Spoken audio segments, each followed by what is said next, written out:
This episode is brought to you by Let's Productions. Follow us on Facebook, YouTube, Instagram, LinkedIn. See you there.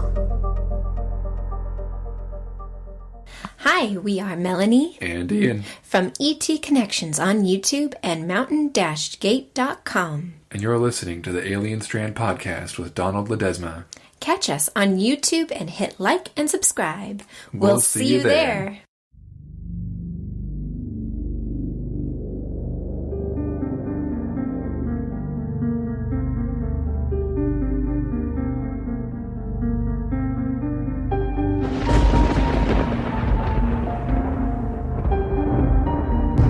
Those sort of marks, is that pretty typical of what contact experiencers have on their body after an event? Certainly involving abductions. There have been many cases of triangular marks, circular marks, and other types of strange marks which are inexplicable.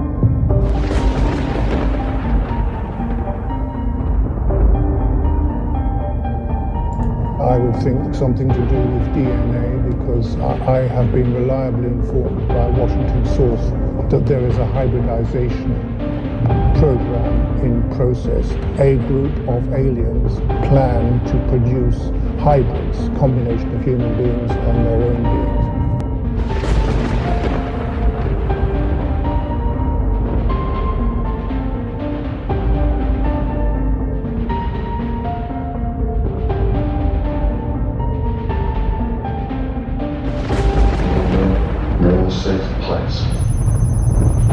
I will attempt to formulate a strong scientific theory behind this ongoing mass psychological phenomenon of alien-related self-deception.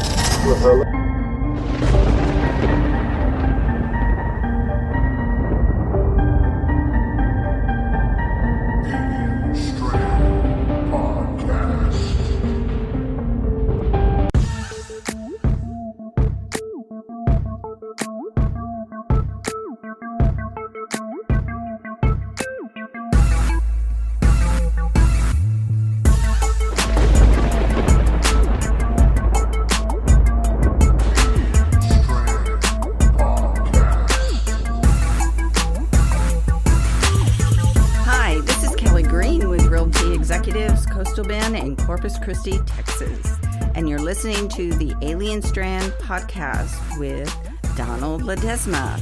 Buying or selling, visit me at kellygreenrealtor.com or visit me on my Facebook page, Kelly Green Realtor. See you there.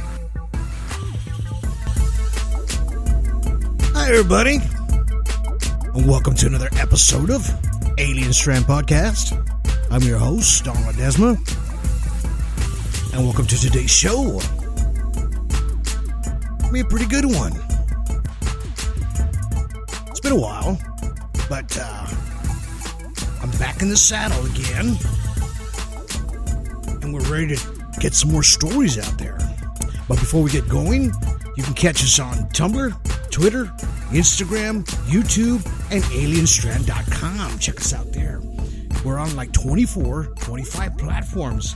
Now we have a new platform called Verbal, VURBLE. So if you have that platform, check us out there, okay? And, we're on iHeart, Spotify, all those good ones, Google Podcast, Amazon Music, CastBox, Deezer, Podchaser. We're all over the place. And because we're trying to get the message out to everybody out there, so that way we can... find out a little bit more about the unknown, these UFOs that are out there, and aliens, and of course Bigfoot, and then we have the unexplained as well, mysteries, how people disappear sometimes, and I got some great podcasts on that. If you go back, you can check out those. And I've been coming out like maybe once every 3 weeks because we're super, super busy, but I am still getting the content out to you as much as I can, okay? So, we're going to have a really, really good story today, a couple of stories, and, they're going to pretty much coincide in a sense, and you'll see what I'm talking about here in a bit. I don't know if you guys been to the Facebook page, but if you have, I just posted a new video here maybe about 3 days ago, and it was of a UFO, and it said it was in Arizona. When you look at this thing, it's spinning, but it's such a close video of it that you see it just like changing form and changing to another form, but it doesn't move very quickly as far as like direction, speed, its velocity. It's just in a small, slow motion movement, but in motion, right? So, and what we're trying to figure out is that, a lot of people were asking, is this CGI? Does it look CGI? You know what? To me, it doesn't. I've seen this kind of craft before, maybe about 2 or 3 years ago on a video somebody threw out there, right? So, and it had almost I'm not going to say identical, because it didn't have the identical movement, because the other one had more like a shorter spinning rotation, right? And then it kind of changed into a form and it took off. I'm talking about the older one. This one had a longer spinning rotation, and it just stayed in that kind of blob looking form. So if you have a chance, go check that video out. I mean, it's breaking out there from Facebook, from Alien Strand, because everybody's sharing, and that's what we want everybody to do is get the information out to as many people as we can. And if we find out later it's a hoax, well, we will give it an update, to people out there, just in case you start sharing it or you start seeing it. At least you know what it actually is. But until now, we're going to just go ahead and think of this one as a genuine craft. That one really, really blew me away when I posted it, and it blew a lot of people away. A lot of my good friends out there, in the ufology, they called me and sent me some messages on it. And, it was just kind of very weird looking. But it almost looked like it was alive. Like Dr. Greer said about the crafts out there, that these things are alive and they can be controlled by its operator, right? And it can change form in any different kind of way it can. I don't know if you've seen a lot of Dr. Greer's videos out there. He has the Unacknowledged. Yeah, it's a very, very good documentary. I really highly recommend that video. If you don't know anything about it, if you're new to ufology, well, welcome to today's show, and welcome to ufology. And that's a good place to start. Start with Dr. Greer there. With Bob Lazar, we're there with Area 51. Look at his videos, and because they're explaining to you exactly the things that they saw and they experienced, not just with themselves, but they were working under a government entity, right? And they were able to get their stories out and still have their stories out today without any harm to them, right? Like, we always hear all these stories about how all these people from the past, after giving their story out there, where they miraculously disappeared or they ended up dead somewhere, unfortunately, right? And because they gave something away they weren't supposed to. But now, these days, there's so much information out there. Even now, in my last podcast, I don't know if you heard it, that's the first thing I brought up, how they're talking about UAPs, unidentified aerial phenomenon, and that's what the United States government is calling it. So they actually acknowledge that these crafts are out there. They just don't understand where they're from, who's driving them, and they're getting a team together. Supposedly, they're going to have their team ready by this month here in July. So I believe around, I don't know, probably around the 20th, 22nd. I can't remember the exact date, but that's when they're supposed to have this team that's going to be investigating a lot of these UAPs, unidentified aerial phenomena, what they call them. I call them UFOs, what they are, because that's what they are, unidentified flying objects. I explained that to you guys on my last podcast. Now, we're going to talk about that just for a second. If you heard my last podcast, it's called Dimensions, and that podcast, it might have thrown you for a loop, a little bit. It's the only reason I got that out there and I explained it the way I did, is because I wanted you to open your mind just a little bit more and just to think about what the possibilities of these extraterrestrials could be or where they're going, right? And that's all that was. I'm looking at everything in a scientific aspect, right, of how it can be broken down in that sense. So if it was a little too deep for you, that's why. And if you're new to ufology and you just started listening to that and you heard that dimensions, it'd probably freak you out just for a second, you know. And a lot of people in the ufology, if you're new to it, they don't understand it yet. It's good to dig into it first, you know, watch these videos, watch these people that have been around for such a long time, these professional people that have been out there in ufology, they've been doing it for a long time. Check out their videos, check out all their documentaries before you go out there and, you know, and you make a judgment for yourself. So that way at least you can figure out, okay, it's a possibility. This is what's happening here. This is what's happening there. You know, then you could actually make a determination yourself. And then if you want to comment on anything that somebody says, well, you have a better idea of what you are saying. I think about it this way. Some people, and then when they come into ufology, they think that everything's like a sci-fi movie. When, you know, these extraterrestrials are walking around, you know, they're getting beamed up in this certain way, or the way they interact with people, when, you know, in reality, all these stories that I tell, it's not like that. It's the total opposite. It's not like a sci-fi movie. So it's a totally different sense of reality that people actually deal with when they get abducted, right? And which brings me to my stories that I'm going to talk about today. There are two stories.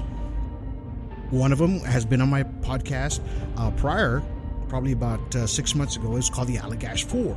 So if you have a chance, go back and listen to that so you can pretty much catch what this podcast is going to be about today. This one, I call it the Kansas Connection. And the only reason I wanted to bring this story out, you know, it of course, everything catches my attention right away, and I read up on it. So there was an incident here that happened to these two ladies, and they put their stories out there, of course, like what a lot of people did back in the day. But they didn't want to get their names out there, because if you've heard a lot of my podcasts, I always talk about people that when, you know, back in the 60s, 70s, even in the early 80s and late 80s as well, they don't want to mention their names, right? Because, you know, back then they think, you know, you were crazy if you were talking about aliens, right? UFOs, you know, things you saw in the sky. Nobody really believed in that stuff too much. I mean, it was out there, but it just really, people weren't grasping it like they do today. I don't know if you've been all over Facebook, but there's hundreds of groups out there now on extraterrestrials and aliens and UFOs. So it's out there a lot more than it was back then.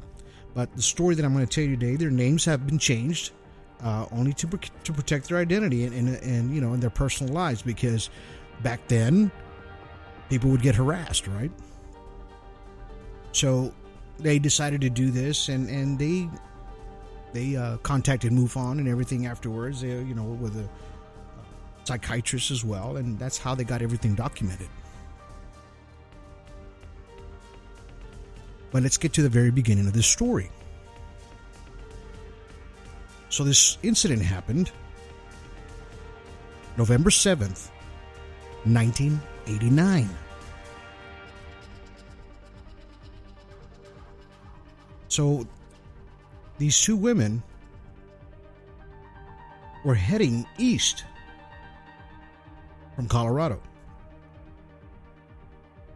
And this incident took place close to Goodland, Kansas, right? So that's, if you're going from Colorado to Goodland, Kansas, it's, I don't know, maybe about 70 miles or so in between. So when they were doing this conference, they were in a conference in Aspen. they decided to go ahead and drive home that to at least to Garland. They were going to try to make it, to Goodland. They were trying to make it that far, for the night, and then they could just spend the night there and go home the next day, right? Because they were heading to St. Louis, Missouri. That was their home.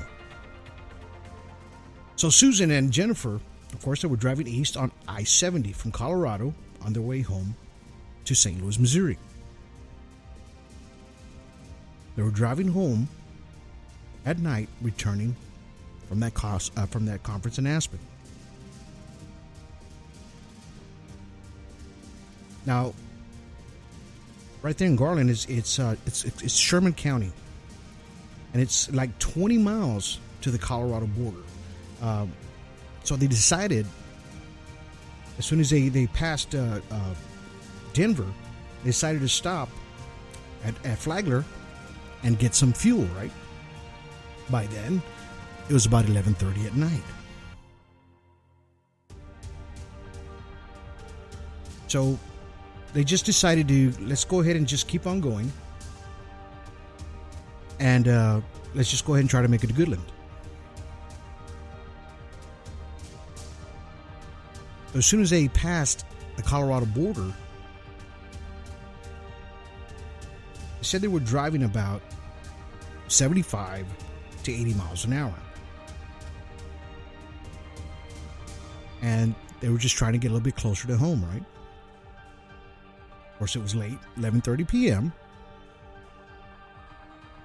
So after they left Flagler, of course, after they got fuel, they just noticed that there was a bright object in the sky while they were driving. They paid no mind to it at first. They just thought it was a star. So after a few miles, they noticed that this star or bright light was keeping up with the vehicle. They said they were just kept on looking at it through the windshield. They said it was zigzagging occasionally, had some jerks and some stops. So at that point, they knew they were dealing with something different. It was not a star.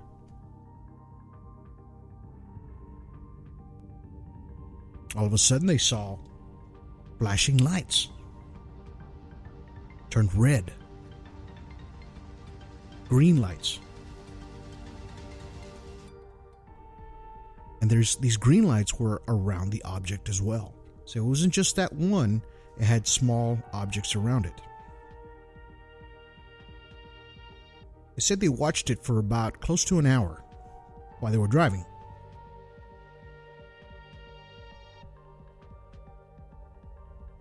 They said they noticed a clock on their dashboard. It read 12:40 in the morning. At that point, they decided to pull off to the road, right? So they got off the road, dimmed the headlights of the car, and sat there and watched this object, right? And these other objects around it. All of a sudden, they said, the ball of light dropped down over a field within 100 feet of our car.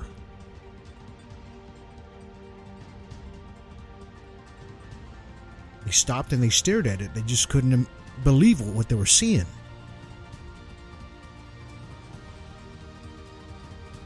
All of a sudden, they said they saw a cone of light with colored rays beneath it. So all of a sudden, in other words, this craft that was standing there in the field, 100 feet from their car, which is very, very close, shot out a beam underneath it, like a cone shape. This is what they were seeing.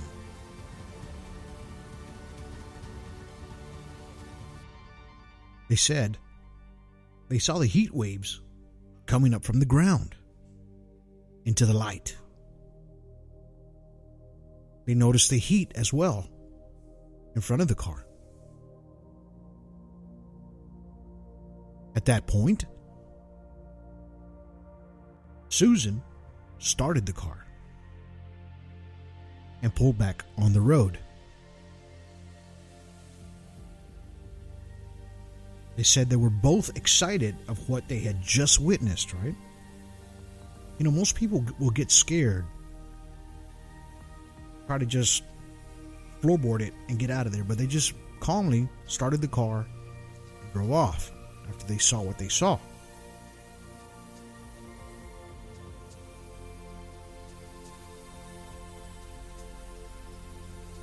And on the way to their destination where they were going to spend the night, they were only about 2 miles, I believe about 2 miles away, because I pinpointed it on a map.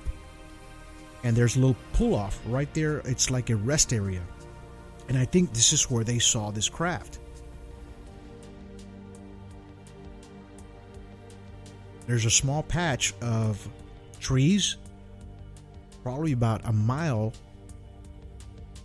northeast of where they were looking. So I'm thinking this is where they saw that craft.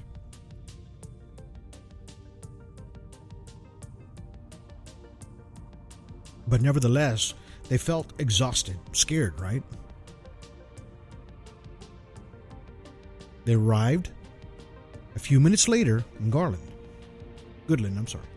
at 2:30 in the morning.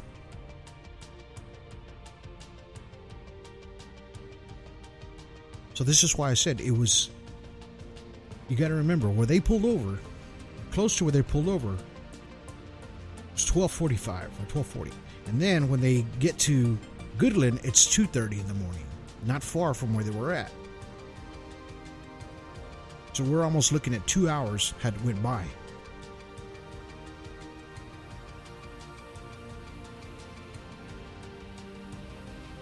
Later, they both experienced missing time. They even had emotional changes.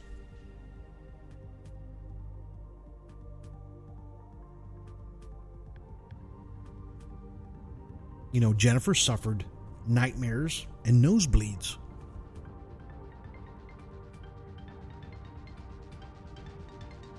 Susan suffered the same thing. And there's where she contacted help, right?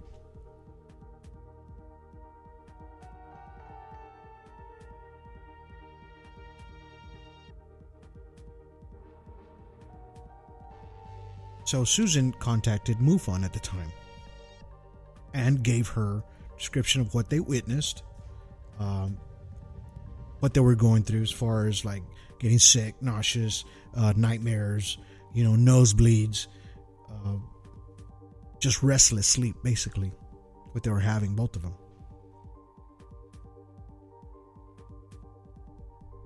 So MUFON put them in contact the psychotherapist named John Carpenter, who also specializes in hypnosis, right? So he does hypnosis as well.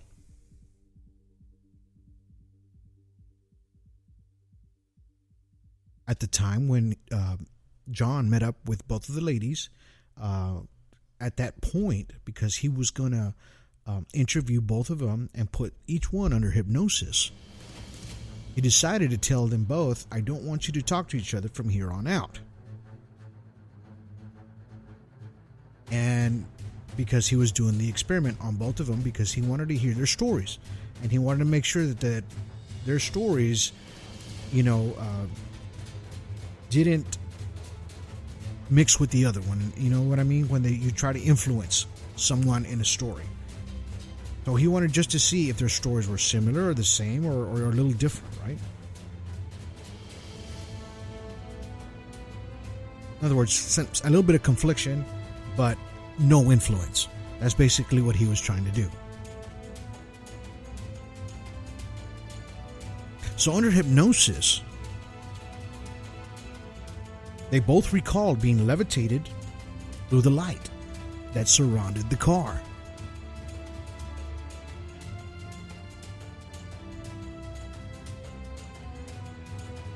And they both remembered being examined by small occupants. Grays, big heads, big eyes, small framed. Susan said, I remembered watching Jennifer examination on the table in the craft. While this was happening, she said she was being told telepathically, quote, this is being done for your mutual benefit. This is what these extraterrestrials, aliens, or greys were telepathically telling them both. This is being done for your mutual benefit. At the time, the doctor, after he finished with them and their stories, after being under hypnosis, he had them both drop photos, right? Or drop pictures of what they had witnessed. He said they both drew similar pictures of the object and the occupants, which were the extraterrestrials that were in these crafts, right?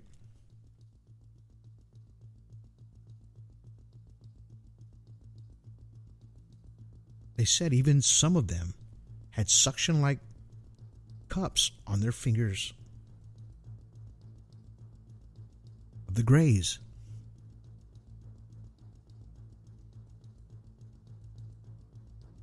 And then they both said they remember being levitated back into the car. And after that, they just started to forget the whole encounter completely. And they did all this under hypnosis because they knew something had happened. They just couldn't wrap themselves around, their minds around what exactly occurred. Of course, they had the missing time.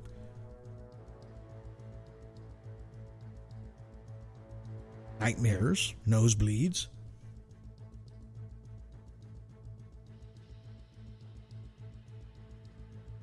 All this has the ingredients for an alien abduction. Everything they talked about has the same ingredients, right? And this is actually similar to something that happened prior, right? It's got a similar story in a sense. But this other story happened in the summer of 1976 in the Allagash wilderness. This is the Allagash 4 podcast that I talked about. Those 4 guys on vacation, and they decided to go out there for a week on a fishing trip. Have a good time. They had Rick, Charlie Foltz, and Jack and Jim Wiener. They were twins. So if you remember that story, this is what they saw. They saw a bright light in the lake while they were all in the canoe, right? But before they went in that canoe, what they did was they decided to light a fire, a big fire at their campsite by the edge of the water, because it was late at night when they went out. So they wanted some sort of a beacon because it's dark out there. There's no lights out there. I don't know if you've ever been camping before or out there in the wilderness. When you turn off the lights out there, it's dark. And the only thing you're going to see, if you have a nice moonlight outside, you'll be able to see a little bit. But what they did was they lit a fire, a large fire, because they wanted to use it as a beacon. So they all got on this canoe that night. They were drinking a little bit, but they decided to go out there and go fishing. Time when they saw that bright light, they thought it was a plane getting ready to crash. This was coming up over the trees at a low altitude, bright light. So it came up like almost behind the trees and up and over.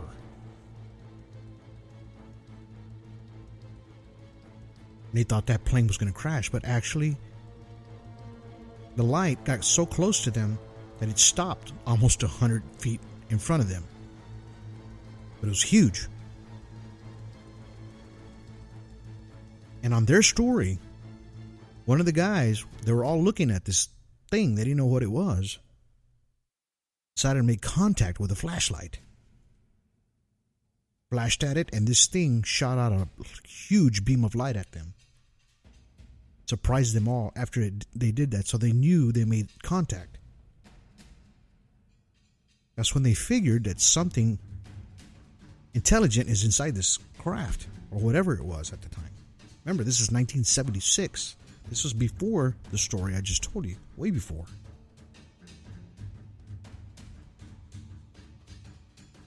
So here's where we get similarities as well. They remember levitating into a light.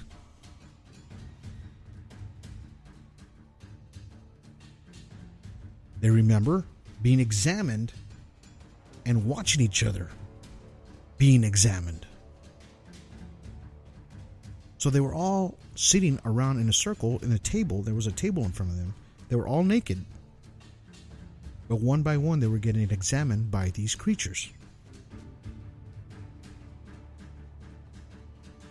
Thing is that these were the same creatures that were described by Susan and Jennifer, right? Exact same ones. Grays, small red eyes. Big eyes. But their eyes were red. They had suction cups on their fingers.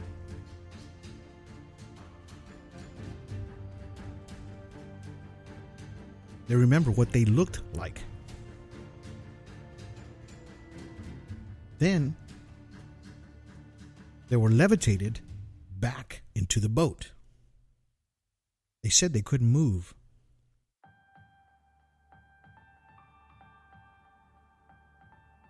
And they were positioned exact same way when they first saw the light. So they remember under hypnosis that they were watching these extraterrestrial little aliens in the water.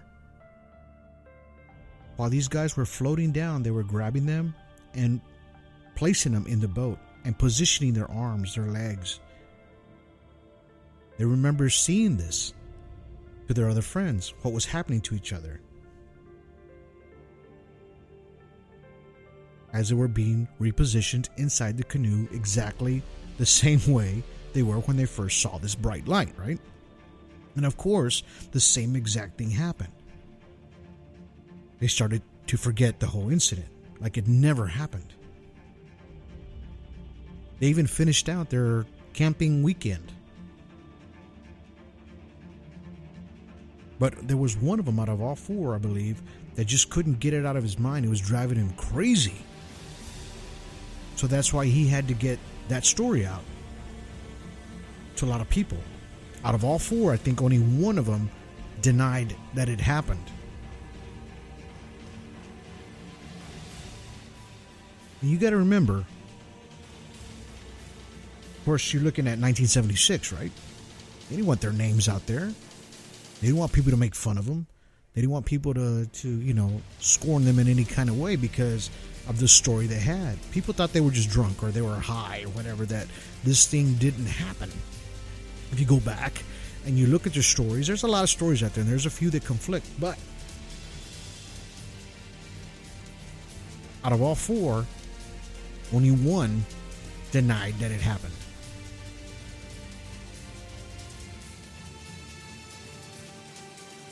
And it has similarities to the story I just gave you here in Kansas, right? These women went through the same thing.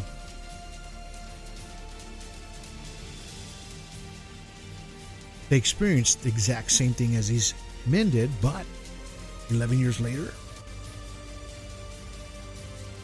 were these possibly the same extraterrestrials?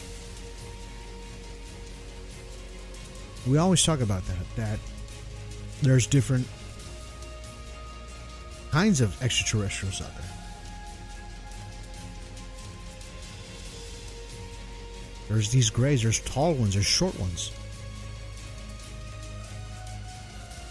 There's human-like extraterrestrials. There's some that almost look human and almost look gray. Hybrids? Possibly.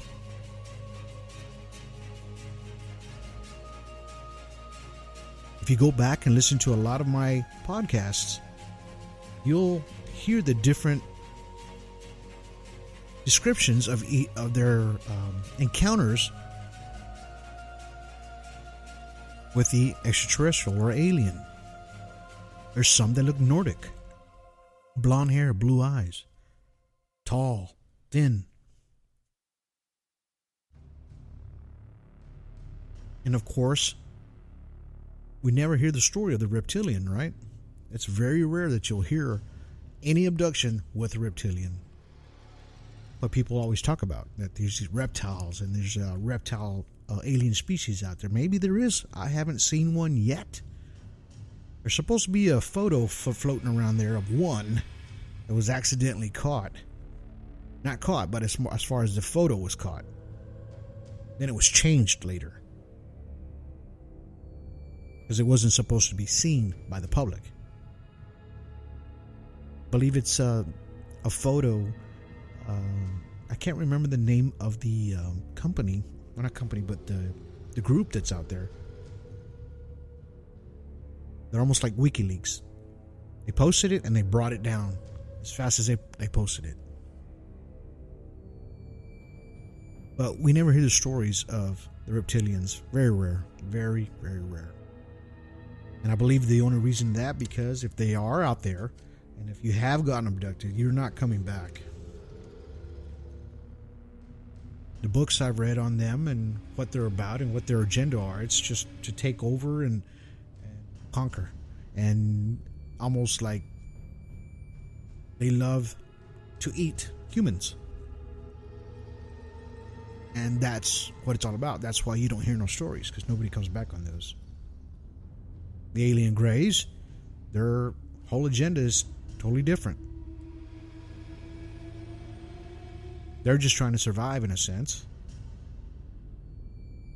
because they can't produce anymore. They can't reproduce. They don't have the genitals anymore. None of that stuff. They don't have it anymore. So they come back.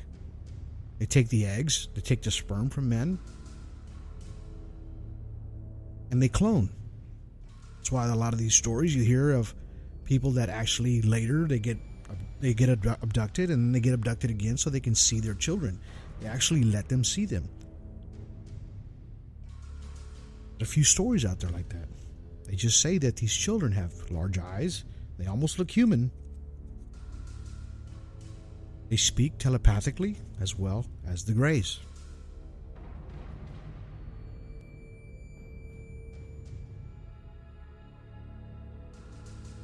You know, a lot of these stories out there that I put out, they're for you to decide.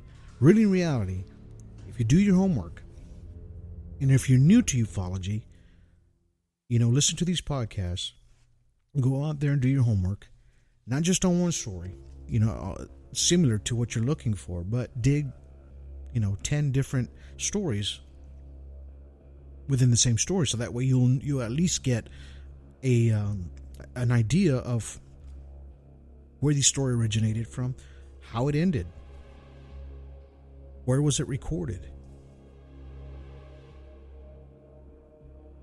the names, because after a while, sometimes a lot of these stories, the names get changed or times get changed, but you have to go to the source from the very, very beginning. Even if you have to go look at an old book, I recommend that highly, because there's a lot of old books that have been scanned, that have been uploaded to the internet, of course. Those are the ones to go look at.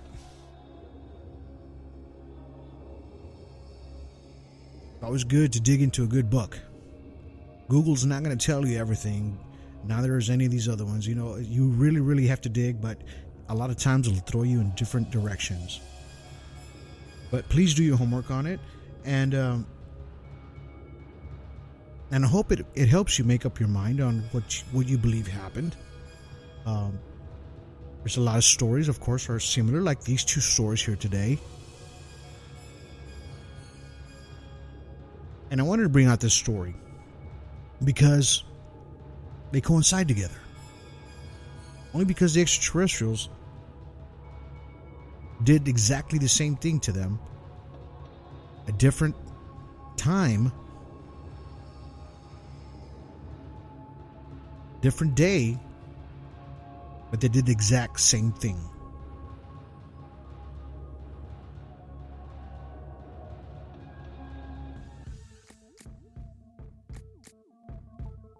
So I hope you guys enjoyed today's story. And I'm glad y'all came back to listen to Alien Strand podcast. You can find us on 24, 25 platforms, maybe more. We're all over. We're all over the place. Many countries already as well. A lot of people are joining in, spreading the word for Alien Strand. And we really appreciate each and every one of you for doing that. Kind of helps support the cause, right? And, if you can, go to Extraterrestrial Strange Happenings group. Good friends of mine there with Anibal and Jody. Go check them out. Really good group over there. They're strict, too, so no trolling. No trolls there. Go ahead and keep it clean, just like Alien Strand here on Facebook as well. We keep everything clean. Very respectful to each other. I appreciate that from you guys. Thank you for that. But if you want to contact me, you can reach me at 361-245-8000. Again, that's 361-245-8000. And call me on that number or send me a text if you want to be on the show.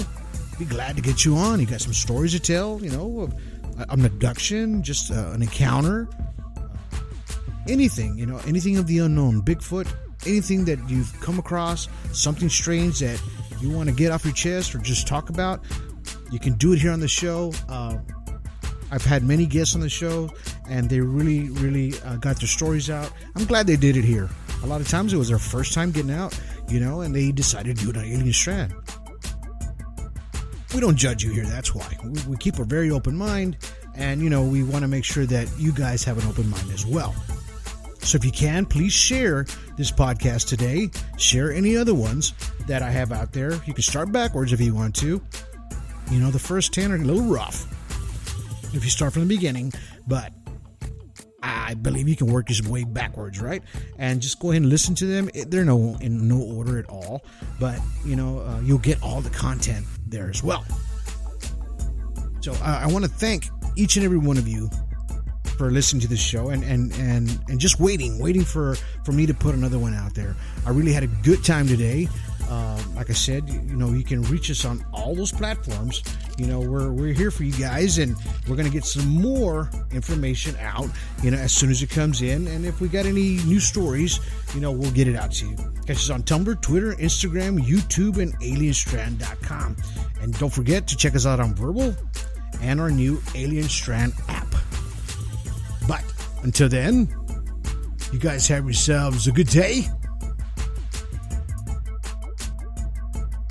Have yourselves a good evening.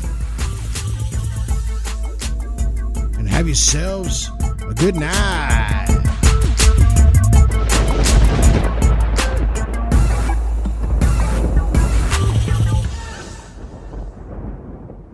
What's up, guys? This is Mike Beavers from The Theory, and you are listening to Alien Strand Podcast, the dopest UFO alien podcast out there.